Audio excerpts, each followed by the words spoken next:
மதன் கௌரி. நம்ம எல்லாருமே சின்ன வயசுல நிறைய கேள்வி கேட்டுட்டு இருந்தோம். கரெக்டா? எதை பார்த்தாலும் ஏன், எதுக்கு, எப்படி அப்படின்னு நிறைய கேள்வி கேட்டுக்கிட்டே இருந்தோம். சோ அவ்வளவு கேள்வி கேட்டுட்டு இருக்கப்போ நம்மள சுத்தி இருக்கிற அப்பா அம்மா இருந்துகிட்டு இல்ல நம்மள சுத்தி இருக்கிறவங்க எல்லாம் இருந்துகிட்டு பதில் சொல்லிட்டு இருந்தாங்க. நம்ம ஒரு கேள்வியை கொஞ்சமா நம்ம கேட்கிற கேள்வி கொஞ்சம் டஃபா கேட்க சுத்தி இருக்கிறவங்களுக்கு பதில் தெரியாதப்ப என்ன பண்ண ஆரம்பிச்சிட்டாங்கன்னா நம்மள அவுட் ஆஃப் பாக்ஸ் திங்கிங் அப்படின்னு நம்ம சொல்லுவோம். கொஞ்சம் வித்தியாசமான கேள்விகள் பாக்குறப்போ, கேள்வி கேட்கிறப்போ, வித்தியாசமா ஒரு விஷயத்தை நம்ம பாக்குறப்போ நம்மளுக்கே தோணும் ஏன் இது இப்படி இருக்கு, ஏன் இது நடக்கக்கூடாது அப்படின்னு நிறைய கேள்வி கேட்போம். கரெக்டா? கேள்வி கேட்கறது ரொம்ப முக்கியமான விஷயம். சோ கொஞ்சம் கஷ்டமான கேள்வியை நம்ம கேட்கிறப்போ ஒருத்தங்களுக்கு பதில் தெரியலன்னா அவங்க நம்மள கலாய்க்க ஆரம்பிச்சிருவாங்க, நம்மள கிண்டல் அடிக்க ஆரம்பிச்சிருவாங்க. சோ மத்தவங்க கலாய்ப்பாங்க ஒரு காரணத்துக்காகவே மோஸ்ட் ஆஃப் த டைம் நம்ம எதுவுமே கேள்வி கேட்கறதுல மோஸ்ட் ஆஃப் த டைம் நம்ம கேள்வி கேட்கறத தள்ளி வச்சுக்கிட்டு நம்ம மெச்சூர்ட் அப்படிங்கிற ஒரு பேர் நமக்கு நாமளே கொடுத்துக்கிட்டு நம்ம வாழ்க்கையை வாழ ஆரம்பிச்சிட்டோம். கரெக்டா? ஆனா அப்படி கிடையாது. இன்னைக்கு வரைக்கும் உலகத்திலே ரொம்ப டெவலப்டா இருக்குன்னு சொல்லப்படுற ஒரு சயின்ஸ் 21st செஞ்சுரியில வாழ்ந்துட்டு இருக்கோம். கரெக்டா? 21ஆம் நூற்றாண்டுல கூட சயின்ஸ்னால பதில் சொல்ல முடியாத 10 இன்ட்ரெஸ்டிங்கான கேள்விகள் தான் நம்ம இன்னைக்கு பார்க்க போறோம். அந்த 10 கேள்விகள் ஸ்டார்டிங்ல சிம்பிளான கேள்வியில இருந்து ஆரம்பிச்சு போக போக ரொம்ப காம்ப்ளெக்ஸான கேள்வியா, ரொம்ப டஃப்பான கேள்வியா நம்ம சயின்ஸை பார்த்து கேட்டோம்னா இன்னைக்கு வரைக்கும் சயின்ஸால பதில் சொல்ல முடியாத கேள்விகள் தான் நம்ம பார்க்க போறோம். ஓகேவா? சோ ஃபர்ஸ்ட் என்ன அப்படிங்கிறது பாத்தீங்கன்னா ரொம்ப சிம்பிளான விஷயம். நம்ம எல்லாருமே பண்ற ஒரு விஷயம் தூக்கம். நீங்க ஒரு சயின்டிஸ்ட் கிட்ட போய் நம்ம ஏன் தூங்குறோம் அப்படிங்கறது கேட்டீங்கன்னா எந்த ஒரு சயின்டிஸ்ட்னாலும் 100% இதனாலதான் தூங்குறோம் அப்படிங்கிற ஒரு விஷயத்தை நம்மளால ப்ரூவ் பண்ணவே முடியாது. ஆமா, நம்ம பாடி ரிப்பேர் பண்ணும், நம்ம நைட்டு தூங்குறப்ப ஒரு ரெஸ்ட் எடுக்கும், அதெல்லாம் தெரிஞ்சாலும் நம்ம ஏன் ஒரு மனுஷனுக்கு 6 மணி நேரம் தூங்குறான், இன்னொரு மனுஷன் ஏன் 12 மணி நேரம் தூங்கினா கூட பத்த மாட்டேங்குது, இன்னொரு மனுஷன் 3 மணி நேரம் தூங்கினா கூட பத்தும், ஏன் இந்த மாதிரி தூக்கம் ஒவ்வொருத்தங்களுக்கு வேற மாதிரி இருக்குன்னு கேட்டீங்கன்னா சயின்ஸ்க்கு பதில் கிடையாது. சரி, மனுஷங்களை விடுங்க, அதே நேரத்தில் அனிமல்ஸ் பாருங்க. ஜிராஃப், கரெக்டா? ஒரு மிகப்பெரிய ஒரு ஒட்டக சிவிங்கி இருக்கு. சோ அவ்வளவு பெரிய ஒட்டக சிவிங்கி ஒரு ஜிராஃப் இருந்துகிட்டு எவ்வளவு நேரம் தூங்குன்னு பாத்தீங்கன்னா 30 நிமிஷம் தான் தூங்கும். அவ்வளவு பெரிய சைஸ் இருக்கிற யானை எவ்வளவு நேரம் தூங்குன்னு பாத்தீங்கன்னா ஒரு நாளுக்கு 3 மணி நேரம் தான் தூங்கும். மனுஷன் 6 மணி நேரத்துல இருந்து 8 மணி நேரம் வரைக்கும் தூங்குறோம் மோஸ்ட் ஆஃப் த பீப்புள். ஏன் இந்த தூக்கம் வேரிடா இருக்கு, ஏன் ஒருத்தன் தூங்குறான் அப்படிங்கிறதுக்கு சயின்ஸ் இன்னைக்கு வரைக்கும் ப்ராப்பரான பதில், ஏன் ஒவ்வொருத்தங்க ஒவ்வொரு அளவுக்கு தூங்குறாங்க, தூக்கம் உண்மையிலே மனுஷனுக்கு தேவையா இல்லைங்கிறதுக்கு சயின்ஸ் இன்னைக்கு வரைக்கும் பதில் கிடையாது அப்படிங்கிறது தான் யதார்த்தம். ரெண்டாவது என்ன அப்படிங்கிறது பாத்தீங்கன்னா புவி ஈர்ப்பு சக்தி, கிராவிடேஷனல் புல். நம்ம எல்லாருக்குமே தெரியும் நியூட்டன் அப்படிங்கிற ஒரு சயின்டிஸ்ட் உலகம் ஃபுல்லா கொண்டு போனது இந்த புவி ஈர்ப்பு சக்தி அப்படிங்கிற ஒரு விஷயம் தான். இந்த கிராவிடேஷனல் புல் இந்த உலகத்துல இருக்குது அப்படிங்கிறது சயின்டிஸ்டுக்கு தெரியும். இது எப்படி செயல்படுது, இதோட ஃபங்க்ஷனாலிட்டி என்ன அப்படிங்கிறது சயின்டிஸ்டுக்கு எல்லாத்துக்குமே தெரியும். ஓகேவா? அதை வச்சு ஃபார்முலா எல்லாம் டிரைவ் பண்ணிட்டாங்க, எவ்வளவு வேகமா கீழே விழுவோம் எல்லாமே கால்குலேட் பண்ணியாச்சு. இந்த உலகத்துக்கு எவ்வளவு புவி ஈர்ப்பு சக்தி இருக்கு எல்லாத்தையுமே கண்டுபிடிச்சாச்சு. ஆனா ஏன் உலகத்துக்கு மட்டும் புவி ஈர்ப்பு சக்தி இருக்குது, பக்கத்துல இருக்கிற நம்மள சுத்திட்டு இருக்கிற மூணுக்கு ஏன் இவ்வளவு புவி ஈர்ப்பு சக்தி இல்ல, பக்கத்துல இருக்கிற மார்ஸ்ல ஏன் புவி ஈர்ப்பு சக்தி இந்த அளவுக்கு இல்ல அப்படிங்கிற எந்த கேள்விக்குமே சயின்டிஸ்டால இன்னைக்கு வரைக்கும் பதில் கண்டுபிடிக்க முடியல. இருக்கிறத புரிஞ்சுக்கிறோமே தவிர ஏன் இது உருவாச்சு அப்படிங்கிறதுக்கு இன்னைக்கு வரைக்கும் சயின்டிஸ்டுக்கு பதில் தெரியாது. யோசிச்சு பாருங்க, புவி ஈர்ப்பு சக்தி நீங்க இப்போ உட்கார்ந்துட்டு இருக்கிறதுக்கு கூட புவி ஈர்ப்பு சக்தி தான் காரணம், இல்லைன்னா நீங்க பறந்துட்டு இருப்பீங்க, அதுக்கு கூட சயின்ஸ்க்கு இன்னைக்கு வரைக்கும் பதில் கிடையாது. தேர்ட் என்ன அப்படிங்கிறது பாத்தீங்கன்னா இந்த பிளானட் அப்படிங்கிற ஒரு விஷயம், இந்த மொத்த யூனிவர்ஸ் நீங்க பாத்தீங்கன்னா இட் இஸ் லைட் இயர்ஸ். இதோட சைஸ் லைட் இயர்ஸ்ல நம்ம மெஷர் பண்ணி பார்க்கணும் அப்படிங்கறது சொல்லுவாங்க. ஏன்னா அவ்வளவு பெருசா இருக்கிற இவ்வளவு பெரிய ஒரு விஷயம், கரெக்டா? யூனிவர்ஸ் நம்ம ஒரு சின்ன ஒரு புள்ளி கூட இல்ல, அதை விட ரொம்ப சின்ன ஒரு டாட் தான் நம்ம இந்த மொத்த யூனிவர்ஸ்ல நம்ம ரொம்ப சின்ன புள்ளியா தான் நம்ம இருந்துட்டு இருக்கோம். கரெக்டா? சோ இதுல மட்டும் ஒரே ஒரு உயிரினம் பிறந்ததுக்கு காரணம் என்ன? வேற எங்கேயுமே நம்ம உயிரினத்தை இது வரைக்கும் நம்ம ஏன் என்கவுண்டர் பண்ணாம இருக்கோம்? கண்டிப்பா ஏலியன்ஸ் இருக்கும் அப்படிங்கறத சயின்டிஸ்ட் எல்லாருமே சொல்லி ஒத்துக்கிற ஒரு விஷயம். கண்டிப்பா இங்க ஒரு உயிர் பிறந்துச்சுன்னா கண்டிப்பா இன்னொரு இடத்துல உயிர் பிறந்ததுக்கு ஆப்ஷன்ஸ் அதிகமா இருக்குது. ஏன்னா பில்லியன்ஸ் அண்ட் பில்லியன்ஸ் ஆஃப் இயர்ஸா இந்த மொத்த பிரபஞ்சமுமே எக்ஸ்பாண்ட் ஆயிட்டு இருக்கு. கரெக்டா? ஆனா இன்னைக்கு வரைக்கும் நம்ம ஏன் எந்த ஏலியனையுமே பார்த்ததில்லை அப்படிங்கிற ஒரு கேள்வியை கேட்டோம்னா சயின்டிஸ்டுக்கு இன்னைக்கு வரைக்கும் பதில் கிடையவே கிடையாது. ஏன்னா நியாயப்படி சயின்டிஸ்ட் சொல்ற ரீசன் படியே பாத்தீங்கன்னா கூட இங்க ஒரு உயிர் தோன்றுச்சுன்னா இன்னொரு இடத்துலயும் உயிர் தோன்றி இருக்கணும். ஏன்னா the probability of having life only on earth, இந்த உலகத்துல மட்டுமே உயிர் தோன்றதுக்கான ஒரு ப்ராபபிலிட்டி ரொம்பவே கம்மி. சோ இன்னொரு இடத்துல உயிர் தோன்றி இருக்கணும். ஆனா அப்படி ஒரு தோன்றப்பட்ட ஒரு உயிரை நம்ம ஏன் இன்னைக்கு வரைக்கும் பார்க்கல அப்படின்னு கேட்டீங்கன்னா சயின்டிஸ்டால இன்னைக்கு வரைக்கும் பதில் சொல்ல முடியாது. நம்ம ஏன் ஏலியன்ஸ் கூட இன்னைக்கு வரைக்கும் கான்டாக்ட் இல்ல அப்படிங்கிறது சயின்ஸ்க்கு இன்னைக்கு வரைக்கும் பதில் தெரியாது.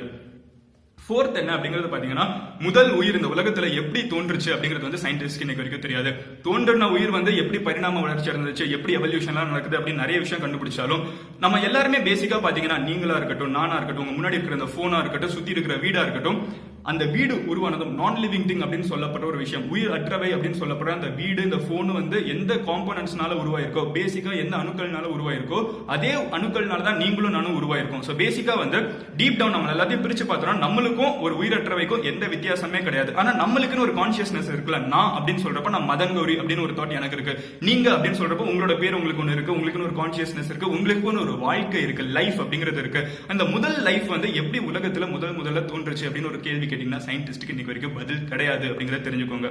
சோ ஃபிஃப்த் என்ன அப்படிங்கிறது பாத்தீங்கன்னா இது வந்து it's get a bit more interesting அப்படின்னு சொல்லலாம். நம்ம ஊர்ல வந்து கொஞ்ச நாளுக்கு முன்னாடி சுனாமி அப்படிங்கிற ஒரு விஷயம் வந்து நிறைய பேர் இறந்து போனாங்க. அதுக்கு முன்னாடி குஜராத்ல ஒரு மிகப்பெரிய எர்த்குவேக் வந்து நிறைய பேர் இறந்து போனாங்க. சோ இந்த மாதிரி விஷயங்கள் நம்ம 21st செஞ்சுரியில வாழ்ந்துட்டு இருக்கோம், கரெக்டா, பயங்கரமா டெவலப் ஆயிட்டோம். ஆனா இன்னைக்கு வரைக்கும் கூட வந்து சயின்டிஸ்ட்னால வந்து ஏன் ஒரு சுனாமி வருது இல்ல ஏன் ஒரு எர்த்குவேக் வருது அப்படிங்கறது வந்து இன்னைக்கு வரைக்கும் தெரியாது. இதுக்கெல்லாம் காரணம் வந்து டெக்டானிக் பிளேட்ஸ் அப்படின்னு சொல்லுவாங்க, கீழே இருக்கிற அந்த தட்டுகள் அப்படின்னு சொல்லுவாங்க, எர்த்ல இருக்கிற தட்டுகள் அசைறதுனால வந்து வருது அப்படிங்கறது சொன்னாலும் ஏன் அந்த தட்டு அந்த நேரத்துல அப்படி அசையுது, ஏன் வேற மாதிரி அசையக்கூடாது அப்படிங்கிறதுக்கு வந்து சயின்டிஸ்ட் கண்டுபிடிக்க முடியல. அவங்க கண்டுபிடிச்சிட்டாங்கன்னா எங்க எர்த்குவேக் வரும் எங்க சுனாமி வருங்கிறதே அவங்க சொல்ல ஆரம்பிச்சிருவாங்க. பட் அவங்க அதை கண்டுபிடிக்கல அப்படிங்கிறது தான் ஒரு இன்ட்ரெஸ்டிங்கான விஷயம். எதனால வருதுன்னு கண்டுபிடிச்சிட்டாங்க, பட் அது ஏன் அந்த மாதிரி செயல்படுது, டெக்டானிக் பிளேட்ஸ் அப்படின்னு சொல்றாங்க, கரெக்டா, அந்த எர்த்ல இருக்கிற தட்டுகள்னால தான் வந்து இந்த மாதிரி இயற்கை சீற்றங்கள்லாம் வருதுங்கிறத கண்டுபிடிச்சிட்டாங்க. ஆனா அது ஏன் அந்த மாதிரி நகருது அப்படிங்கறது வந்து சயின்டிஸ்ட் இன்னைக்கு வரைக்கும் கண்டுபிடிக்கல. ஆறாவது என்ன அப்படிங்கிறது பாத்தீங்கன்னா it gets a bit more interesting because இது வந்து தமிழர்களுக்கு சம்பந்தமான ஒரு விஷயம். ஒரு அனிமல்ஸ், எந்த ஒரு அனிமல் நீங்க வேணாலும் எடுத்து பார்த்துக்கோங்க, பறவைகளா இருக்கட்டும், ஆமைகளா இருக்கட்டும், மீன்களா இருக்கட்டும், எல்லாமே வந்து மைக்ரேட்டரி அப்படின்னு சொல்லுவோம். இது வந்து கண்டம் விட்டு கண்டம் தாண்டி போய் இருக்கும். நீங்க வந்து சில பறவைகள்லாம் பாத்தீங்கன்னா ஆஸ்திரேலியால இருக்க பறவை வந்து சம்மர் சீசனுக்கு இந்தியாவுக்கு வரும், இந்தியால இருந்து அடுத்து வந்து வேற அடுத்த சீசனுக்கு வந்து இங்க கிளம்பி போய் மிடில் ஈஸ்ட் போயிடும். அந்த மாதிரி பறவைகள்லாம் நிறைய இருக்கு. கண்டம் விட்டு கண்டம் தாண்டது. ஒரு மனுஷன் வந்து இங்க இருந்து நம்ம மலேசியா போறோம்னா இல்ல இங்க இருந்து அமெரிக்கா போறோம்னா ஒரு மேப் இருக்குது, நம்ம அதை பார்த்து போறோம். இந்த எந்த விஷயமே இல்லாம பறவைகளும் அனிமல்ஸும், எந்த ஒரு அனிமல் நீங்க எடுத்துனீங்கனாலும் எப்படி ஒரு இடத்துல இருந்து இன்னொரு இடத்துக்கு போகுது அப்படிங்கிறது வந்து சயின்டிஸ்ட் இன்னைக்கு வரைக்கும் பதில் தெரியாது. இதுக்கும் தமிழனுக்கும் என்னடா சம்பந்தம் இருக்கு அப்படின்னு கேட்டீங்கன்னா I will tell you something very very interesting. என்ன அப்படின்னு கேட்டீங்கன்னா தமிழர்கள் அப்படின்னு சொல்றப்ப வந்து நம்ம சோழர்கள் அப்படிங்கிற ஒரு விஷயம் ஆதி காலத்துல இருந்த சோழர்கள் நம்ம எல்லாத்துக்குமே தெரியும், கரெக்டா. சோழர்கள் வந்து இங்க இருந்து மலேசியா வரைக்கும் போயிட்டு வந்தாங்க அப்படிங்கிற விஷயங்களை நம்ம வாசிச்சிருக்கோம், படிச்சிருக்கோம். மலேசியா போயிருக்காங்க, இந்தோனேஷியா போயிருக்காங்க. பட் இதெல்லாம் பாத்தீங்கன்னா நடுவுல மிகப்பெரிய கடல் இருக்கு. எப்படி ஒரு நேவி ஃபிளீட்டை வச்சுட்டு இப்ப மேப் வச்சு போறது ஒரு பெரிய விஷயம். பட் அந்த காலத்துல எப்படி போனாங்கன்னு பாத்தீங்கன்னா அவங்க அதுக்கு யூஸ் பண்ணிக்கிட்ட ஒரு விஷயம் வந்து கடல் ஆமைகள் அப்படிங்கிற ஒரு விஷயத்த சொல்லுவாங்க. இது வந்து சாதாரண ஆமை தான், நான் வந்து போட்டோ கிடைக்காம போட்டிருக்கேன். பட் கடல் ஆமை அப்படின்னு சொல்லுவாங்க, சீ டார்டாய்ஸ் அப்படின்னு சொல்லுவாங்க. அது என்ன பண்ணணும்னு பாத்தீங்கன்னா நான் ஸ்டார்டிங்லேயே சொன்ன மாதிரி கண்டம் விட்டு கண்டம் போற கெப்பாசிட்டி வந்து இந்த அனிமல்ஸ்க்கு இருக்கு. அது எப்படி இருக்குங்கிறது இன்னைக்கு வரைக்கும் தெரியாது. சோ அது என்ன பண்ணுன்னு பாத்தீங்கன்னா சோழர்கள் வந்து இங்க மலேசியா போனோம்னா என்ன பண்ணுவாங்கன்னா ஒரு மிகப்பெரிய ஆர்மி வச்சு போனோம்னா ஒரே ஒரு தூதுவனை வந்து நிலம் வழியா வந்து மலேசியாக்கு அனுப்பிச்சிடுவாங்களா, சுத்தி சைனா வழியெல்லாம் போக வேண்டியது இருக்கும். ஒரு வழியா அங்க போனதுக்கு அப்புறம் என்ன பண்ணுவான்னு பாத்தீங்கன்னா யாருக்கும் தெரியாம மலேசியா கடலோரத்துல இருக்கிற ஒரு ஆமையை வந்து புடிச்சிட்டு மறுபடியும் நிலம் வழியாவே வந்து இங்க வந்துடுவாங்களாம்.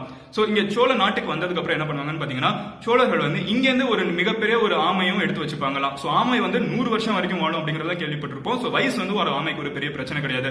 சோ இந்த சைடு அங்க யோசிச்சு பாருங்க, மலேசியால இருந்து ஒரு ஆமை எடுத்துட்டு வந்துருவாங்க, நம்ம ஊர்ல இருந்து ஒரு ஆமை எடுத்துட்டு வந்துருவாங்க. அதுக்கப்புறம் ஒரு மிகப்பெரிய ஒரு படையை வந்து கொண்டு போய் நம்ம மலேசியாவை போய் அட்டாக் பண்ணணும். அந்த காலத்துல அட்டாக் பண்ணியிருக்காங்க. சோ ராஜராஜ சோழன்லாம் எப்படி போவாங்கன்னு பாத்தீங்கன்னா ராஜேந்திர சோழன்லாம் மொத்த நேவி ஃபிளீட்டும் ரெடி ஆனதுக்கு அப்புறம் முன்னாடி வந்து ஒரு முன்னாடி போகிற வந்து ஒரு பைலட் ஷிப் மாதிரி ஒன்று போடுவாங்க. அது முன்னாடி வந்து ட்ரையல் மாதிரி ஒன்று போடுவாங்க. அதை எதை ட்ரேஸ் பண்ணி போகும், அது கடல்ல இறங்கணும்னா அது எதை நோக்கி எப்படி மலேசியாவுக்கு போவாங்கன்னு பாத்தீங்கன்னா அந்த ஆமைகளை வந்து ஒரு நூலை கட்டி விட்டுருவாங்களாம். அந்த ஆமையை நீங்க தூக்கி மலேசியால இருந்து எடுத்துட்டு வந்த ஆமையை வந்து நீங்க தமிழ்நாட்டு கிட்ட கடல்ல போட்டீங்கன்னாலும் அந்த ஆமையோட கூடு வந்து மறுபடியும் நெஸ்ட் வந்து மலேசியா கிட்ட தான் இருக்கும், கரெக்டா. அந்த ஆமை எவ்வளவு மைல் கணக்கு தூரத்துல இருந்தாலும் அந்த அலைகளோட வேவ் லென்த் எல்லாம் மட்டுமே வந்து ஸ்டடி பண்ணிட்டே வந்து ஆமை வந்து மறுபடியும் அங்க போகும். அந்த ஆமையை மறுபடியும் மலேசியா கிட்ட தான் போகும் தெரிஞ்சு அந்த ஆமையை ஃபாலோ பண்ணி மொத்த படையும் மறுபடியும் கிளம்பி போவாங்களாம். அங்க போய் எல்லாம் அட்டாக் பண்ணி முடிச்சதுக்கு அப்புறம் மறுபடியும் தஞ்சை திரும்பணும், மறுபடியும் தமிழ்நாட்டுக்கு திரும்பணும் நடக்கிறவங்க இங்க இருந்து கொண்டு போன ஆமை இருக்குல்ல, தமிழ்நாட்டுல இருந்து கொண்டு போன ஆமையை வந்து அங்க கடல்ல போட்டாங்கன்னா மறுபடியும் அது வந்து அங்கே நீங்க கூப்பிட்டு வந்துடும். சோ அதை ஃபாலோ பண்ணி மொத்த ஃபிளீட்டும் வந்துடும் அப்படிங்கறதெல்லாம் வந்து நம்ம வாசிச்சிருக்கோம். சோ இது வந்து ரொம்ப இன்ட்ரெஸ்டிங்கான விஷயம். சோ இதுக்கு வந்து சயின்டிஸ்ட்க்கு வந்து இன்னைக்கு வரைக்கும் பதில் கிடையாது. நம்ம மனுஷங்க போறது ஒரு இடத்துல இருந்து இன்னொரு இடத்துக்கு போறது சிம்பிள். பட் ஒரு ஆமையை வச்சு ஒரு ஆமை எப்படி ஒரு இடத்துல இருந்து கண்டம் விட்டு கண்டம் எப்படி போகுது, அதுக்கு எப்படி அந்த நாலேஜ் இருக்குது அப்படிங்கிறது சயின்டிஸ்ட்க்கு தெரியாது. ஏன்னா அது பேசுறது கிடையாது, இட் டஸ் நாட் கம்யூனிகேட். பறவைகள் எப்படி ஒரு இடத்துல இன்னொரு இடத்துக்கு போகுது எதுவுமே தெரியாது. சோ இது வந்து ரொம்ப இன்ட்ரெஸ்டிங்கா எனக்கு தெரிஞ்சிச்சு.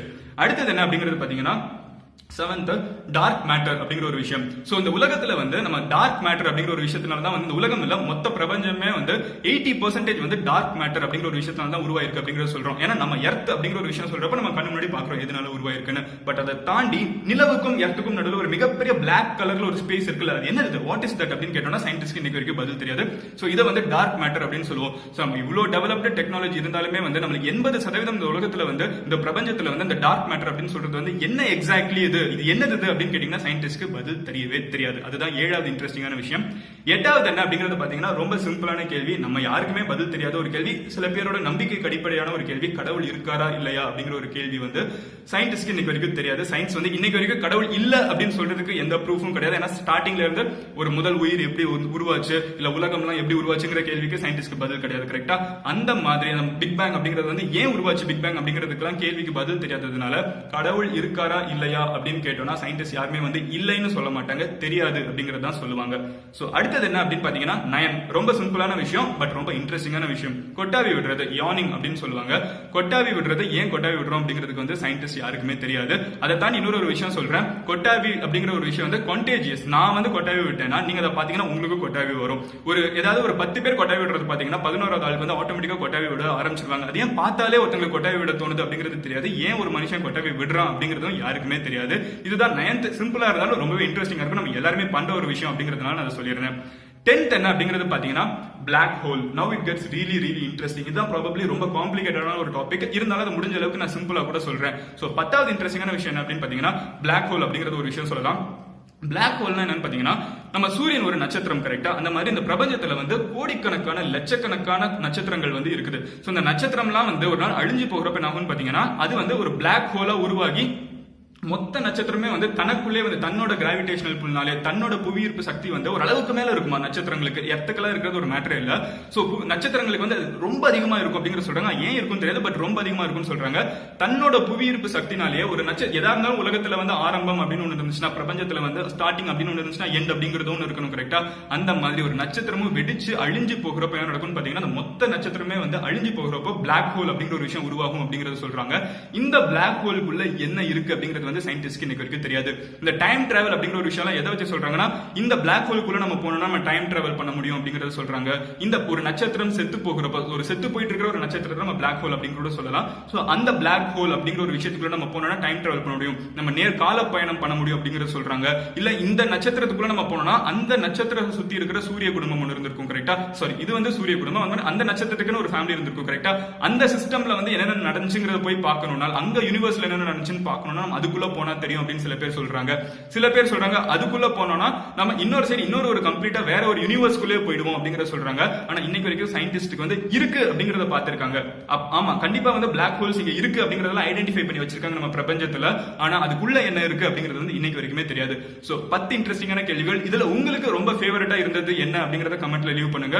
சோ தட் நிறைய பேர் பாக்குறப்ப அதிகமா எந்த மாதிரி ஒரு இன்ட்ரெஸ்டிங்கான ஒரு விஷயம், எந்த ஃபேக்ட் வந்து உங்களுக்கு ரொம்ப இன்ட்ரெஸ்டிங்கா தோணுச்சு அப்படிங்கிறது எனக்குமே தெரிய வரும். அண்ட் வேற ஏதாவது டாபிக் இந்த மாதிரி இன்ட்ரெஸ்டிங்கா பேசணும் கமெண்ட்ல லீவ் பண்ணுங்க. அண்ட் நீங்க பர்சனலா எங்கயாவது ஃபாலோ பண்ணணும்னு நினைச்சீங்கன்னா Facebook, Snapchat, Instagram, Twitterங்கனாலும் MADN0W Madan குருனே பேர் சர்ச் பண்ணுங்க. Paper family profile. So see you next video. Until then, bye. Madan Guru signing off here and always stay curious. கேள்வி கேட்டுக்கிட்டே இருங்க. யாராவது ஒருத்தங்க கேள்வி கேட்காதீங்கன்னா சொன்னாங்கன்னா உங்களை பெருசா கண்டுக்காதீங்க.